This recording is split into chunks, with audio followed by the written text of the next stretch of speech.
Welcome back. As we track higher gas prices, we're seeing people making some changes, but not always in the ways that you might think. Kent Erdahl got some input from local commuters and compared it to what a popular app seems to be telling us. With high gas prices feeling stuck in place, it's been hard. Trevor White is changing how he moves. I've been walking to school now because of the gas prices. It takes like an hour of a walk to Dunwee to Uptown. But for those with longer commutes, husband and I, we carpool every day. Like Sophia Benson and her coworker Jason Lang, who each work downtown but live in the suburbs, cutting back on driving only goes so far. I have kids that are in sports, so we do a lot of driving, trying to carpool and take everybody to everything that they can get to all at once in one car. According to Upside, the company behind the fuel and grocery rewards app, drivers are buying fewer gallons per visit since the war with Iran began, but they're still logging similar miles, making more visits to gas stations with deals driving those extra trips. I do the exact thing that you described. Like if I'm at like a half tank and I see something that's maybe 20 cents less and then I have an Upside discount on top of it, it's kind of tough because you feel you have to do that now, whereas before it was more of like a luxury to be able to kind of find those discounts. We go to Costco to get the cheapest gas, but anytime we aren't going to make it to Costco, we'll get the smallest amount possible at a regular gas station and then go straight to Costco. Which brings us to food. Food's definitely something that we try to be mindful of, try to find cheap options and just try to kind of limp by if possible. Definitely been decreasing eating out. Usually I bring a lunch from home. Today is the exception for the first time in like 2 years. But and we caught you. You caught me. It's like the first day I was like, you know what, that Koshari truck looks so good, I really wanted to try it. Speaking of Koshari, the family that owns that truck, it's really been crazy, along with Pharaoh's, is also feeling the pressure from all sides. Everything's like literally all the way up. The gas, the diesel, the food costs. We are kind of in a little bit challenged situation here because we don't want to raise the prices. It's something they've avoided doing all year, in hopes of holding on to their cash-strapped customers. I have heard a lot of comments and then they said keep it up, try not to change. I mean, it's hard, but I think like we'll figure it out. Kent Erdahl reporting there. If you're questioning Upside's data because of its interest in driving traffic, we did too. So Kent reached out to MnDOT, which measures traffic volume on freeways around the metro. And there was a slight dip in volume in the first couple weeks after the war started. But since then, there's been a steady increase each week. And he says that's normal for this time of year, but the numbers are even outpacing the volume at this time last year when gas was just $3 a gallon. This afternoon, we are getting a lineup filled with festivals, concerts, sporting events, and community celebrations, all for downtown. Organizers say this will be a huge summer for events and that it is certainly needed as businesses are still recovering from Operation Metro Surge. Sammy Selena brings us a look ahead. With the sun overhead, when the clouds come in, it's like, oh, why am I so sad? But then it comes out, it's like, oh, my scalp kind of burns and I'm so happy. This is great.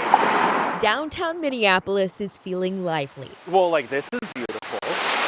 But not necessarily feeling 100%. There's a lot of work that we could do. I mean, Metro Surge really put a hurt on many different communities and businesses. But city leaders hope this could be a summer of healing. The summer of 2026 promises to be the most dynamic and active summer in quite a while. Adam Dunnick is the president and CEO of the Minneapolis Downtown Council. He's promoting a range of events from historic firsts. June 1st through the 6th, Minneapolis makes history as the first U.S. city to host what we call Beyond Walls, a global art project. To rather unique gatherings. July 29th, this is an interesting one. It's called Lucha Libre, Wrestling, and movie night at the Commons. And familiar events will be back too. June 3rd, it's a kickoff to summer for the Park Board at the Commons. Not to mention sports. There's a great opportunity we have here in Minnesota and with Minnesota United to partner to create an amazing soccer celebration from now through the 27th of June. We've got great events, great games, great fun along with soccer. Please come down and join us at the riverfront and our July 4th event. The big honkin' truck parade. A heavy list of events. Dinner de Nord happening this fall, or Mode Fest. Catch up with Downtown Campaign. Just what the doctor ordered. Prince Celebration Block Party and sing-along. Catch a Twins game, catch a Lynx game. If any of these events seem to suit you, you can find more information on any of them. Just visit mplsdowntown.com. Well, the nation may celebrate Asian American Pacific Islander Month in May, But one theater company celebrates the culture every day. Jessica Hart introduces us to the company changing the narrative one show at a time. At the end of the hallway, And now, sit back and enjoy the show. and through this door, lights dim so a story can shine. A story about 3 generations Mom, hi. It's been so long. of Hmong women, Another one? Just that one. performed by a company focused on Asian American experiences.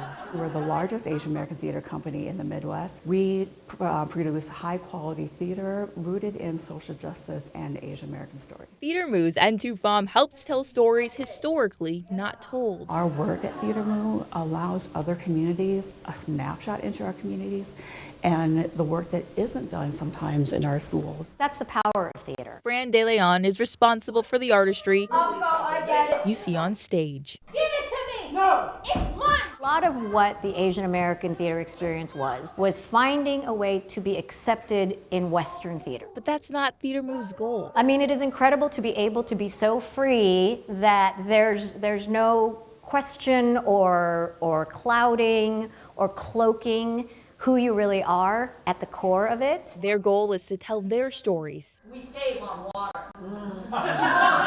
Isn't he younger than you? On their own time. So to really be able to look at immigrant stories and bring those to light as part of the American culture, that's an important thing, and that's something that theater can do in a way that is palpable. In St. Paul, Jessica Hart, KARE 11 News.